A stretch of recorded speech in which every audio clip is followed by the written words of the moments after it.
আসসালামু আলাইকুম dear students. ইলেকট্রনিক্সের আজকের ক্লাসে আপনাদেরকে স্বাগতম। আপনারা যারা এনটিআরসি ফিজিক্স পরীক্ষা দিবেন, আজকে আমরা এমসিকিউ টাইপ প্রশ্নের সমাধান করব ইনশাল্লাহ। প্রথম প্রশ্নটি হচ্ছে, অসিলোস্কোপ ব্যবহৃত হয় এখানকার নিম্নোক্ত কোন কারণে? অপশন 1 হচ্ছে ভোল্টেজ দেখা, অপশন 2 হচ্ছে ওয়েভফর্ম দেখা, অপশন 3 হচ্ছে কারেন্ট দেখা, অপশন 4 হচ্ছে ফ্রিকোয়েন্সি দেখা। তার মধ্যে অপশন 2 মানে অপশন খ, সেটা হচ্ছে ওয়েভ ফর্ম দেখা। এটাই হচ্ছে অসিলোস্কোপ, যেই এটা একটা আসলে যন্ত্রের মতো। আমি যদি আপনাদেরকে একটু ওয়েবসাইট থেকে একটু দেখাই, দাঁড়ান। তো আমরা কিন্তু ফিজিক্সে যারা পড়েছি আমরা সবাই জানি যে অসিলোস্কোপ আসলে কি। এই যে আমি অসিলোস্কোপ এখানে দেখাচ্ছি উইকিপিডিয়ার পেজ থেকে। এই যে এখানে আমরা কিন্তু ওয়েভ ফর্ম দেখতাম, এবং আমরা বিভিন্ন রকম ব্যবহারিক পরীক্ষায় কিন্তু ল্যাবরেটরির বিভিন্ন রকম এক্সপেরিমেন্ট কিন্তু এই অসিলোস্কোপের সাহায্য করেছিলাম, স্পেশালি থার্ড ইয়ার, ফোর্থ ইয়ারে, এবং যারা মাস্টার্সও পড়াশোনা করছেন তারাও অসিলোস্কোপ নিয়ে কাজ করছেন ডেফিনেটলি। ওয়েল, এখন আমরা নেক্সট কোয়েশ্চেনে চলে যাব। সেটা হচ্ছে এলইডি কি? আমরা সবাই জানি এলইডি হচ্ছে, এটার পূর্ণরূপটা হচ্ছে light emitting diode. So LED মূলত এক ধরনের ডায়োড, বাট সেটা হচ্ছে এমন ডায়োড যেটা হচ্ছে লাইটকে ইমিট করে, ঠিক আছে? So it's not electron diode or electron device or energy device or anything, right? আচ্ছা, এখন আমরা দেখতে পাচ্ছি যে ফটো ডায়োড ব্যবহৃত হয়। এটা হচ্ছে আলো শনাক্ত করতে ব্যবহার করা হয়। Photo diode amplification, rectification, oscillation এসব কাজে ব্যবহৃত হয় না। আমরা এই দুইটা যদি একটু ছবি দেখি তাহলে মনে একটু ভালো হয়, বিশেষ করে ফটো ডায়োডের ছবি। তো এখানে আপনারা এই যে ফটো ডায়োড দেখতে পাচ্ছেন, ঠিক আছে?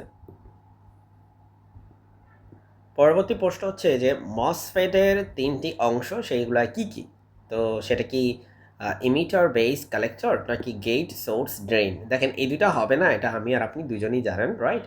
সো ইমিটার, বেস, কালেক্টর আমরা জানি এগুলো হচ্ছে বিজিটির ক্ষেত্রে থাকে, মানে বাইপোলার জাংশন ট্রানজিস্টরের ক্ষেত্রে। আর মসফেট সেটার ক্ষেত্রে থাকে হচ্ছে gate, source, drain. Just like emitter, base এবং কালেক্টর যেমন থাকে, এখানে সেগুলো বলে গেট, সোর্স এবং ড্রেন বলে থাকে, রাইট? তো প্রথম কথাটাই হচ্ছে যে ভাই, মসফেট এটার মানে কি, মসফেটের পূর্ণরূপ কি? সেটা হচ্ছে যে metal oxide, metal oxide semiconductor FET, ঠিক আছে? আর ফেট মানে কি? ফেট মানে হচ্ছে ফিল্ড এফেক্ট ট্রানজিস্টর। সেটা হচ্ছে এমওএস। এই মস মানে হচ্ছে মেটাল অক্সাইড সেমিকন্ডাক্টর। এটা সামনে আবার আসতে পারে, দেখা গেল, ঠিক আছে? সো এটা জেনে নেওয়াই ভালো আমাদের জন্য। আচ্ছা, আর এখানে তার এই পাশে তার ছবি দেওয়া আছে, আপনারা দেখতে পাচ্ছেন এগুলোর ছবি। তো মসফেটের এই চিত্রটা দেখলে আপনারা একটা ক্লিয়ার হিন্টস পাবেন যে আপনার সোর্স হচ্ছে একটা পি টাইপ, একটা এন টাইপ। আর এখানে দেখেন এই যে গেট, এটা হচ্ছে ডিপ্লিশন রিজিয়ন হিসেবে এখানে কাজ করে, ঠিক আছে? সো এটার যে ডায়াগ্রামটা সেটা এখানে সুন্দর করে দেওয়া আছে, যে এই যে গেট, এখানে হচ্ছে ড্রেন আছে, আর এখানে হচ্ছে সোর্স আছে। সো খুব সুন্দর করে ডায়াগ্রামটা দেওয়া আছে। তো এখন আমরা একটু জেফ্যাট নিয়ে একটু আলোচনা করি, ঠিক আছে? খুব অল্প একটু আলোচনা করি। জেফ্যাট মানে হচ্ছে junction field effect transistor. So মসফেটেরই একটা জড়ুয়া ভাই বলতে পারেন এটাকে। সো এখানে একটা ইন্টারেস্টিং ব্যাপার দেখেন, আমি একটু পড়ি। আনলাইক বাইপোলার জাংশন ট্রানজিস্টর, মানে আমি যেটাকে ওই যে বিজিটি বলছিলাম, নিশ্চয়ই আপনাদের মনে আছে, জেফ্যাট আর exclusively voltage controlled in that they do not need a biasing current. So আমরা জানি যে বায়াসিং কারেন্ট দিয়ে হচ্ছে একটা ট্রানজিস্টরকে কাজ করানো হয়, কিন্তু জেফ্যাটটা ইন্টারেস্টিংলি সে কিন্তু কোনো বায়াসিং কারেন্ট তার দরকার হয় না, সে হচ্ছে একটা ভোল্টেজ কন্ট্রোল ডিভাইস। তো এই জিনিসটা নিয়েই কিন্তু একটা এমসিকিউ এখন দেখতে পাচ্ছেন আপনারা। জেফ্যাট কী ধরনের device? Voltage control, current control no, power control no, frequency control no. এই যে একটু আগে দেখলেন আপনাদের পড়া, আমি পড়িয়ে নিলাম আগেই, যে জেফ্যাট হচ্ছে এক ধরনের ভোল্টেজ কন্ট্রোল ডিভাইস, ঠিক আছে? সো এগুলো কিন্তু হুট করে আসলে কিন্তু পারা যায় না, তাই না? সো এই জন্য এমসিকে অবশ্যই অবশ্যই প্র্যাকটিস করতে হবে। আমাদের পেইড কোর্স মাত্র 999 টাকায় আপনারা আমাদের সাথে যুক্ত হতে পারেন ইনশাল্লাহ। আমাদের এখানে থাকতেছে 100+ মডেল টেস্ট দেওয়ার সুযোগ।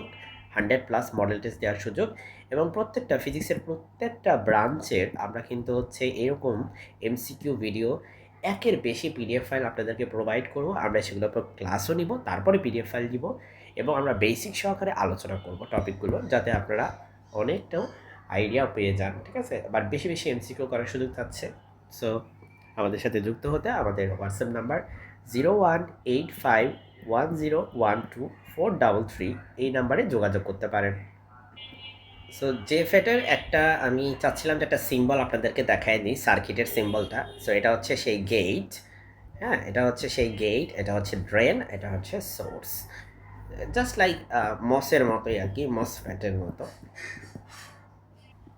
আচ্ছা, নেক্সট কোয়েশ্চেন হচ্ছে বিজিটি। বিজিটি কী ধরনের ডিভাইস? এটা কি ভোল্টেজ কন্ট্রোল? না, সেটা হচ্ছে জেফ্যাট। জেফ্যাট হচ্ছে ভোল্টেজ কন্ট্রোল, আপনারা দেখলেন। আর বাকি সবই আসলে কারেন্ট কন্ট্রোলড, ঠিক আছে। সো বিজিটি একটা কারেন্ট কন্ট্রোল ডিভাইস। আচ্ছা, এরপরে হচ্ছে ইন্টিগ্রেটেড সার্কিট বা আইসি কি? আইসি কি? সো আমরা সবাই জানি আসলে আইসি কী জিনিস। ইন্টিগ্রেটেড সার্কিট হচ্ছে এখানে একাধিক ইলেকট্রনিক যে কম্পোনেন্টগুলো, সেগুলো একটা চিপের মধ্যে থাকে।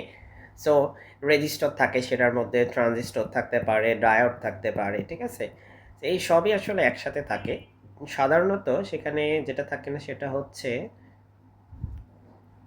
Inductor, right.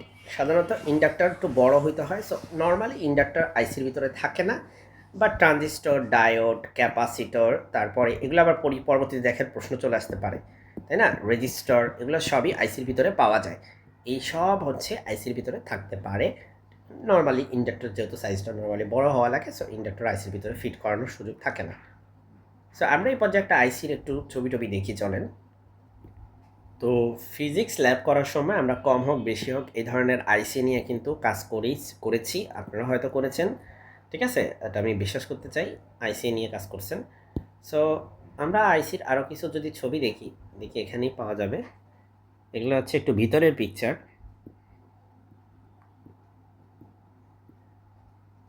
তো এছাড়াও এই যে আইসির বিভিন্ন রকম ছবি আপনারা এখানে দেখতে পাচ্ছেন, ঠিক আছে। সো এগুলাই হচ্ছে মূলত আইসি। সো আজকে এ পর্যন্তই। আসসালামু আলাইকুম।